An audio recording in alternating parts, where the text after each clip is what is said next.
The walls of the huge mansion reflected my screams with a hollow echo. "Wait, Zach, you've got it all wrong!" I shouted after my boyfriend, but he didn't seem to hear. He was rapidly walking away down the corridor until he disappeared. Around the next turn, finding him in these labyrinths would be simply impossible. And how do the rich people live in such houses at all? After a few minutes, I was already looking, not for Zach, but for a way out. Galleries, swimming pools, even a home terrarium. There was everything in this huge mansion. From a huge safe filled with gold bars to the office of a personal doctor. But there was still no way out. On the horizon, I wandered around the mansion for quite a long time and already started to panic. Suddenly, I found myself inside of one of Zach's mansion's Gothic towers, which stood out dramatically against the background of the other residences in the area. The tower had only one room, but what a chamber it was. When I walked in, it seemed like I was in a fairy tale when I entered my room in this magnificent castle. This issue has caused me to have an internal dilemma. I understood everything. I sat down on the floor and cried bitterly. This was my room. Zach had planned a wonderful surprise for me, but I destroyed everything. I was prepared to sit in this magnificent place for the rest of my life without seeing the sun. If only Zach could understand. Are you grabbing for your handkerchiefs already? However, you should not trust my tears and should sympathize with me. In particular, friends, I don't always understand where my true emotions lie and where I pretend to achieve what I want. Believe me, after reading my narrative, you'll want Zach to dump me. My name is Michelle, and I'm dead intent on stealing my closest friend's millions. Zach was, without a doubt, my dearest friend and the most wonderful person on the planet. Our meeting is a true stroke of luck. Unlike Zach, I didn't live in a fancy mansion with my family, but in an old trailer with my family, where we didn't have basic amenities like a shower or a toilet. The day Zach and I met, I ran away from home to an amusement park. I didn't have any money, but I had a lot of guts and dexterity, and acting was my biggest trump card. I sneaked into the park and pretended to have left my money at home at every attraction. Every vendor was delightful, and I was so delighted that some people offered to pay for me. But I didn't stay long. When Zach arrived, the guard had gotten me through swiftly and was ready to phone my parents. Wait, let's avoid any scandals. Mister, aren't you too young to pay for her ticket? What happened to your parents? The guard chuckled. Here's my dad. Zach nodded at the wall that had a picture of the owner of the amusement park on it. Zach's very convincing. Bodyguards joined the conversation and the conflict was settled. That's how we met. He just bought me a season ticket for all the rides. You're a sly fox. You even have red hair. Zach smiled. Thank you for your help, but I have nothing to give you in return, I replied. It's okay. I don't need anything from you. Just let's be friends. You probably won't be allowed to be friends with a girl like me. But Zach stood his ground. That's how we started communicating. And a couple of years later, we were inseparable friends. It was the best time, but everything changed when we became teenagers. Zach wasn't shy about me and took me to all the parties. Do you think it's cool to hang out with the Gilded Youth? I didn't take money from Zach since I didn't have any, and I've never had more than $10 in my pocket. They were simply too much for me to bear. Expensive presents would no longer appear to be a donation to the impoverished if he were my lover. But regrettably, as a guy and a girl, we weren't a good match. As a result, I remained his penniless pal at parties. I was regularly met with disdainful looks from children from wealthy backgrounds. My friends only added to the blaze. I don't understand you, especially Rosie. Zach is a really nice guy. Consider the benefits he could bestow on you. You live like a true celebrity, the girlfriend of a millionaire. Rosie started that ridiculous conversation all over again. We're only buddies, though. I ignored it, despite the fact that I recognized some truth in Rosie's statements. But he doesn't love me. These words were painful to say. He's a guy. Make it dead set at him. You know how, if I were in your place, I wouldn't miss my chance. Rosie's words really hurt me. First of all, this is my best friend. And secondly, how can I do that to him? But I myself did not notice how I had already stepped on thin ice. The idea of becoming Zach's girlfriend had already crept into my head. After talking to Rosie, I began to notice every now and then how luxurious some girls love shopping, expensive restaurants, fancy cars. In summer, they rest on tropical islands, and I'm digging in our little vegetable garden near the trailer to feed my family. Thoughts of my hopeless poverty that sometimes brought me to tears. I didn't want to live like this for the rest of my life, but I couldn't take money from Zach either. Yes, if he had become my boyfriend, then everything could have been different. Another blow was that my family had to sell the trailer. There were several financial shortages. We moved into a homemade shanty that made our old trailer seem like a 5-star hotel. Life became miserable. Therefore, I made the decision to end it. It happened at a different gathering. I envied the girls because they were well-groomed, gorgeous, elegantly dressed, while I looked even worse than their shadow. They were continuously hitting on Zach, who was grateful for their attention, and suddenly Rosie's idea of making a dead set at Zach didn't seem so strange. So what exactly is the big deal? I'm sure he's secretly in love with me as well, and I have sentiments for him. I simply refused to admit it. I was confident that the strategy was ideal and that it would benefit both of us. And for me, personally, the huge fortune of my best friend was the biggest of these advantages. Millions that will soon be mine. Do you remember the acting skills that helped me get everything that I want since I was a child? Their time has come right in the middle of the party. I pretended that I felt really bad. I staggered, holding my head, and as soon as Zach ran up to me, I fell right into his arms. What's the matter with you? Are you sick? My friend was really scared. It's okay, Zach. It's okay. I smiled weakly. No, let me take you to your room, he said in front of everyone. Zach picked me up in his arms and carried me to the stairs. I literally felt the envious glances of the girls on my skin. When we were in the bedroom, Zach put me on the bed, carefully covering me with a blanket. I grabbed his hand. You're going to stay with me, aren't you? I looked as helpless as possible. Of course, Michelle. Oh, it was a great evening. Zach and I were alone chatting about everything in the world. At school, he became more and more interested in whether everything was all right with me, and I in turn have completely played this dangerous game. One day, I suddenly burst into tears. When Zach was around, the rest of the guys who happened to be nearby were shocked. Of course, Zach immediately jumped up to me. Michelle, what's wrong with you? What happened? He took my hand and my heart stopped. Nothing. Zach doesn't pay attention.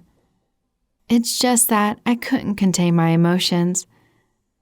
You won't believe it, but real tears poured out of my eyes. Why don't I have an Oscar yet? Zach took me aside and tried to calm me down. He stroked my hair and suddenly kissed me on the cheek.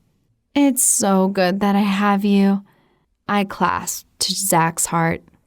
He tensed up and didn't say anything, but I could hear his heart pounding wildly. Oh, how I hate myself now. And the further this game went, the worse it got. Zach decided that dinner at a restaurant would definitely cheer me up. This time, I didn't resist. And here in this chic restaurant, I finally freaked out. In my whole life, I'd never been to a place of this level. The terribly expensive and incredibly tasty food made me cry. I finally decided that Zach would be my boyfriend no matter what it cost me. We began to communicate even closer and more often. Although Zach's friends weren't happy about it. One of the gals I'd see at Zach's gatherings on a regular basis in the school hallway. Rachel once blocked my path. "Do you think your deception will work?" she inquired, her gaze fixed on mine. "I'm not sure what you're referring to." I had no choice but to respond with the most innocent of responses. "Look, Zach's games, isn't it pitiful and cruel?" "Do I adore him?" I asserted myself. "Who are you deceiving?" Rachel, she was losing her cool. Zach arrived right next to us. "Girls, what exactly is going on here?" "She's threatening me, isn't she?" The first thing that sprang to me was what I said. Rachel exclaimed angrily. "What? I didn't lay a finger on you." "I better leave. I'm not going to annoy you." As though by a wave of a magic hand, my eyes welled up with tears once more. It worked perfectly. Rachel received a venomous glare from Zach. "Don't annoy her with your presence. Is that clear?" "Zach, come to your senses. She's lying to you." Rachel seemed ready to cry. "Michelle would never do that to me. I trust her more than anyone." And here my heart treacherously trembled. What kind of person am I succumbing to a rush of emotions? I grabbed my friend's hand. I had to confess before things went too far. "Zach." "It's okay, Michelle." He smiled at me so warmly that there was no trace of my impulse to tell everything as it is. "I love you." I said it before I had time to think. Zach was confused, froze, and looked at me for a long time without saying a word. He turned around and left. I've been waiting for at least some action from him for several days. I couldn't find a place for myself. Did he really understand everything? Was it possible that one of the well-wishers could reach him after all? Oh no, losing Zach is the worst thing that can happen to me. But it wasn't so tragic. Zach texted me a couple days later and invited me on a date. I almost dropped my smartphone from my hands when I read the invitation message. Of course I agreed. That evening, I was at the dock where Zach was waiting for me on the board of his yacht. He arranged a romantic dinner and confessed his feelings. "Thank you for your support." When my friend confessed to me again, for a little moment, he became madly in love with me. I was so embarrassed that I wanted to confess everything all over again. "Listen, Zach." "I'll give you everything. Nothing will be required of my girlfriend. You will receive whatever you desire." Zach's eyes twinkled with affection as he stared at me. "Really? You must not do so. I don't love you for the money." The words came out of nowhere. I was once again lost in my dreams, picturing what a wonderful life awaited me. And as I had hoped, these dreams came true quickly. First and foremost, my family purchased a lovely home. I spent days driving around the stores, buying everything that caught my attention. Then Zach decided I should start traveling right away. I became the most popular girl in school, but Rachel, as it turned out, was not in the least bit interested. She and Zach had known each other not so long ago, but she managed to fall in love with him. But sincerely, for real, not like me. She tried to bring my deception to the surface many times, but naturally Zach believed only me, his best friend and beloved girlfriend. "You can't get away with it. One day he'll figure it out for himself," Rachel once said with tears. "But I really love him." I stood my ground, although I'm not so confident anymore. "You only love his money." But there is nothing that will keep this secret that would not come to light. And so it turned out I had a really good time with Zach. But I didn't love him as much as he loved me, and it could not be hidden. Soon, Zach brought me to the mansion to announce our relationship to his parents. They were familiar with me. Naturally, they were dissatisfied. I was a cruel mongrel, a beggar. They, on the other hand, appreciated their son's decision and welcomed me into their family as a full member. Zach continued telling me how much he loved me, but I didn't feel the same way, and I couldn't speak those things coming back to him. That day, I had no idea what happened to me. Perhaps my conscience was awakened, but I have admitted everything. There was no ruckus. Zach didn't chastise me or accuse me of deception. He had just walked away. So here we are, back at the start of my journey. Zach discovered me in the same room where I was sobbing over my own folly. I attempted to explain everything to him, but he simply told me to get out of there. But Zach is a very kind guy who erased me from his life. He still helps me sometimes, and we do continue to communicate. That's how, because of my greed, I was left without a boyfriend and a best friend. But Zach finally paid attention to Rachel, and now they are doing well, which I am very happy about. Would you cheat for money? Write your answers in the comments. Click on the thumbs up button under the video and share it with your friends.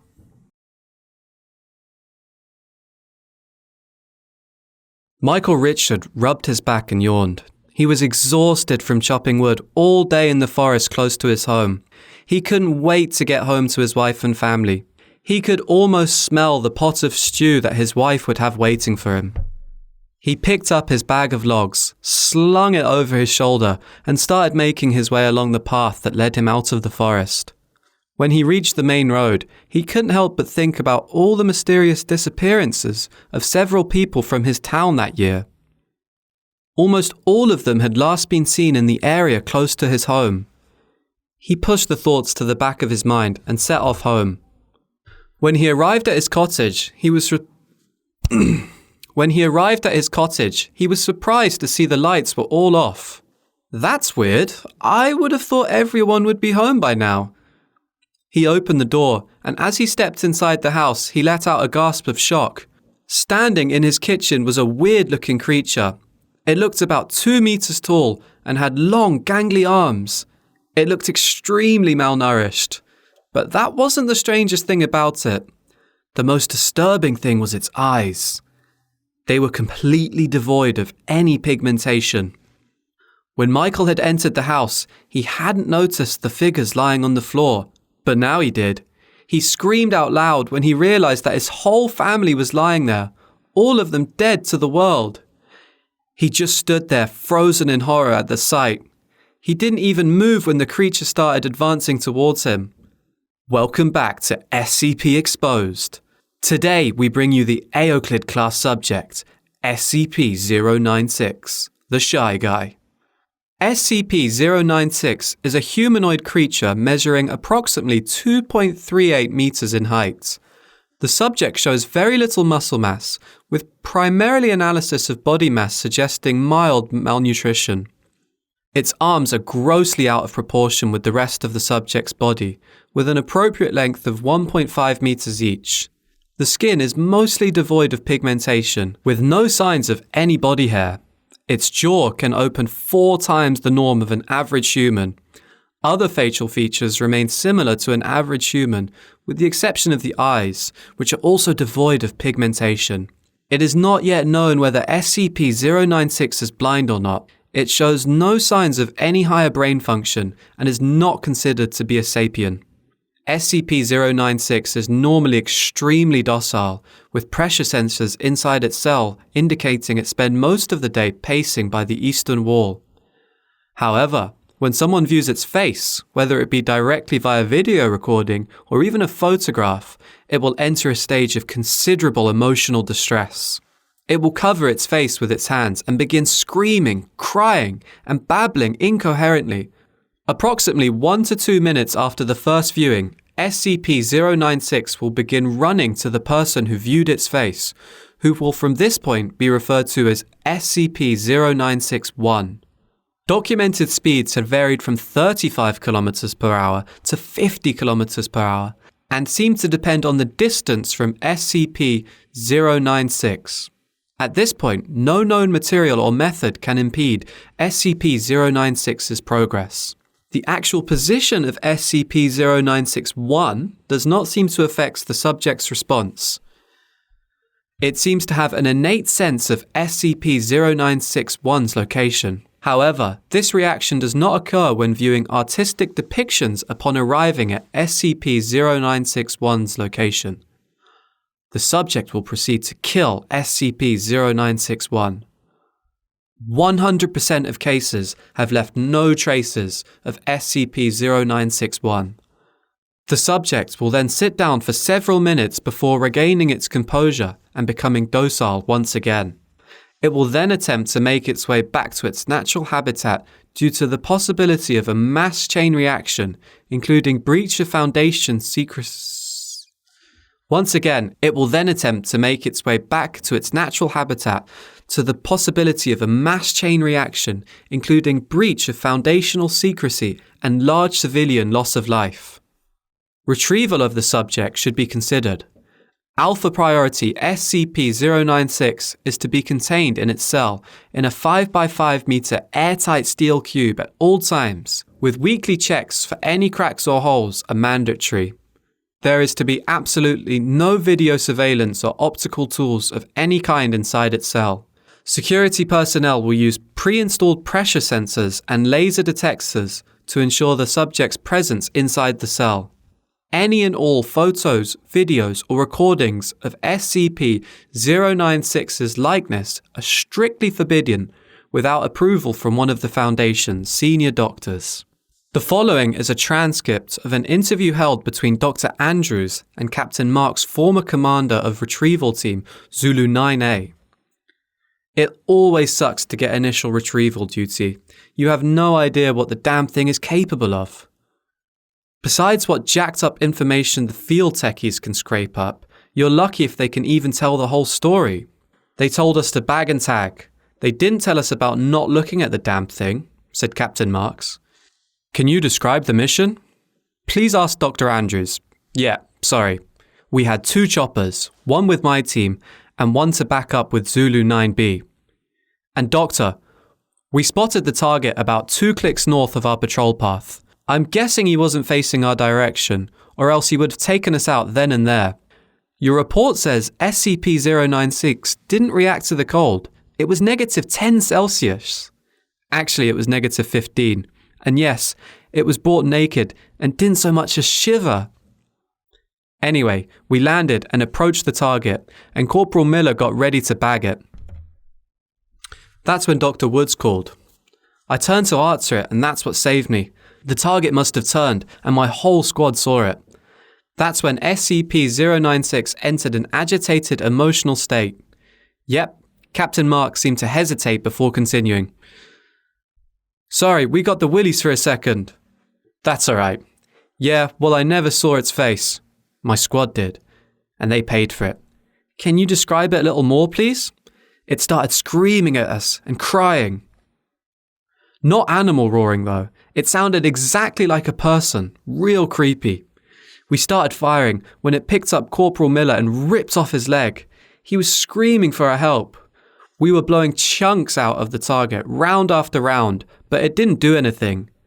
That's when you ordered the use of an AGDT launcher. An anti-tank gun started carrying it ever since another SCP got loose. I've never seen those tear through tanks like tissue paper did the same thing the way the target did. There was significant damage to SCP-096. It didn't even flinch. It kept tearing my squad apart, and there had no actual structural damage. How many rounds would you say you fired at it? At least 1,000. Our door gunner kept his JAU-19 on it for at least 20 seconds. That's 650 caliber rounds pumped into the thing. We might as well have been spitting at it. This is when Zulu 9B arrived. My squad was gone, and Zulu 9B managed to get the bag over its head and just sat down. We got into the chopper and got it here. I don't know how I never saw its face. We have obtained an artist depiction of SCP-096. Would you like to view it? You know, after hearing the thing scream and after the screams of the men, I don't think I want to put a face to what I heard. No, just no. All right, I believe we're done here. Thank you. Following the interview, Dr. Andrews requested that SCP-096 should be terminated as soon as possible. The termination order had been approved, and it was carried out by Dr. Williams. The mission is yet to be completed. What do you think about the SCP case? Please leave your comments below.